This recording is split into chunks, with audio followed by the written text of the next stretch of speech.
Halo Bunda, tahukah kalian bagaimana cara agar anak kita jadi balita yang sehat? Tentu kita harus paham tentang apa itu 1000 HPK, ASI, dan MPASI. Selain itu, kita harus sadar akan pentingnya membawa balita rutin ke posyandu. Manusia melewati proses pertumbuhan dan perkembangan dari waktu ke waktu.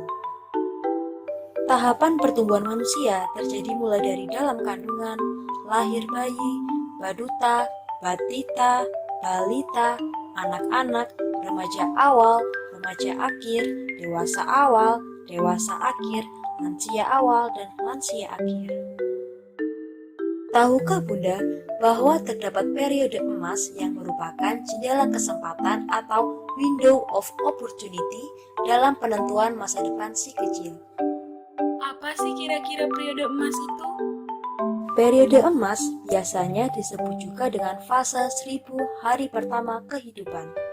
1000 hari pertama kehidupan adalah masa sejak anak dalam kandungan yaitu 0 sampai 9 bulan hingga seorang anak lahir dan berusia 2 tahun. Fase 1000 hari pertama kehidupan disebut sebagai periode emas karena pada masa inilah terjadi pertumbuhan otak yang sangat pesat yang mendukung seluruh proses pertumbuhan anak dengan sempurna.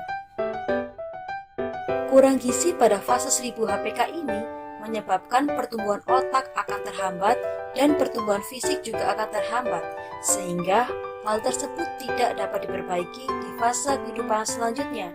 Hal ini berarti kerusakan atau hambatan yang terjadi bersifat permanen. Apa saja yang terjadi jika bayi tidak mendapatkan gizi yang cukup saat periode emas?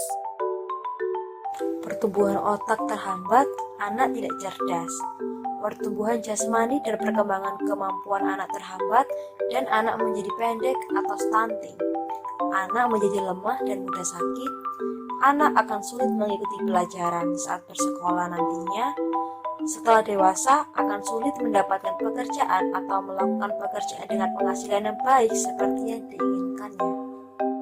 Oleh karena itu, sangat penting bagi para bunda untuk melengkapi kebutuhan gizi anaknya di fase 1000 HPK. Lalu, bagaimana agar kebutuhan gizi bayi di 1000 HPK dapat dipenuhi dengan sempurna? Mari kita simak penjelasan berikut ini. Pertama, makan lebih banyak 2 porsi dan beraneka ragam lauk pauk, sayur, dan buah agar kebutuhan gizi janin terpenuhi dengan cukup sejak awal dan selama masa kehamilan, serta minum tablet tambah darah 1 butir sehari.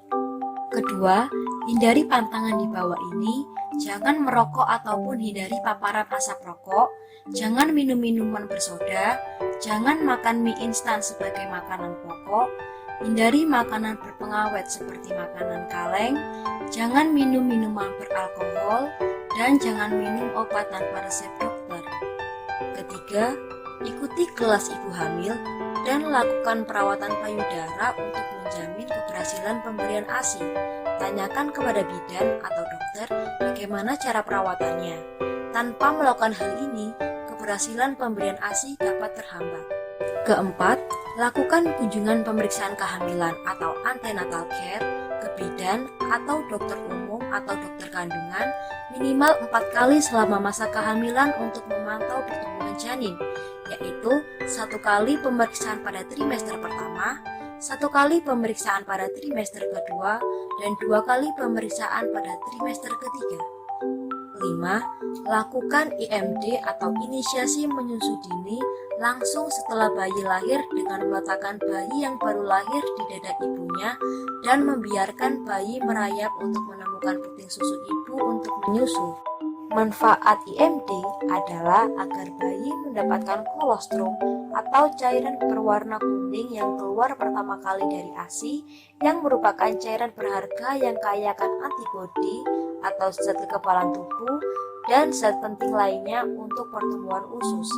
Selain itu, bayi yang menyusu dini akan lebih berhasil menyusu ASI eksklusif karena sentuhan dan proses menghisap bayi pada puting ibu akan merangsang hormon oksitosin atau hormon yang merangsang keluarnya ASI. Selain itu, IMD juga dapat mempertahankan menyusu menyusu setelah 6 bulan. Inisiasi menyusui juga dapat memberikan stimulasi dini, naluriah kehangatan, cinta, keamanan, makanan, serta memulai proses ikatan antara bayi dan ibu. Keenam, berikan ASI secara eksklusif mulai bayi usia 0 sampai 6 bulan, hanya ASI saja tanpa tambahan apapun, air juga tidak. Ingat, lambung bayi baru lahir sangat kecil dan semua kebutuhan gizinya sampai dengan usia 0 sampai 6 bulan sudah terpenuhi dengan sempurna hanya dengan ASI saja. Makanan lain selain ASI tidak dianjurkan di usia 0 sampai 6 bulan karena usus bayi tidak dapat mencernanya dengan baik.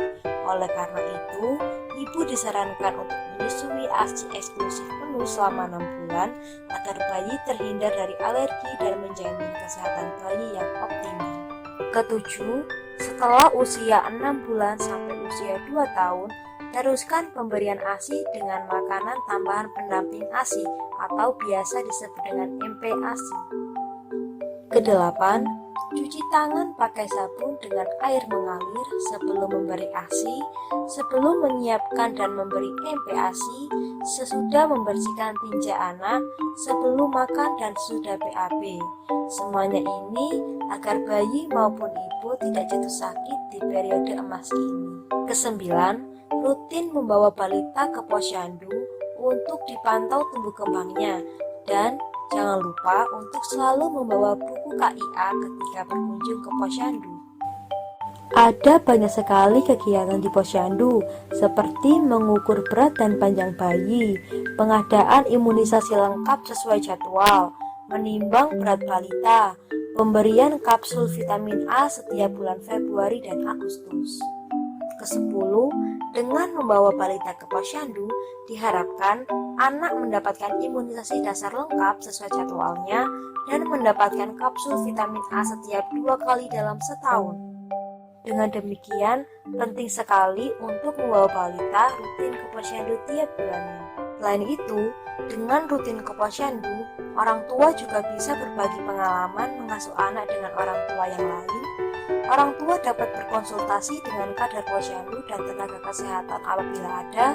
Nah, pengetahuan mengenai gizi balita seperti ini bisa ibu dapatkan dengan rutin mengikuti posyandu. Banyak sekali kan manfaat yang didapatkan oleh ibu dan anak ketika rutin datang ke posyandu. Sudah paham kan bagaimana cara memenuhi gizi anak di fase 1000 HPK? Wah, paham sekali. Terima kasih atas penjelasannya. Mulai sekarang, saya akan lebih memperhatikan kesehatan gizi anak saya dan rutin membawa anak datang ke posyandu. Jadi, mari Bunda kita cukupi kebutuhan gizi si kecil agar dapat mewujudkan masa depan yang lebih cerah. Dan jangan lupa untuk selalu memantau tumbuh kembang si kecil dengan rutin membawa ke posyandu. Ayo rutin datang ke posyandu untuk mewujudkan ibu sehat, balita sehat, dan keluarga sehat.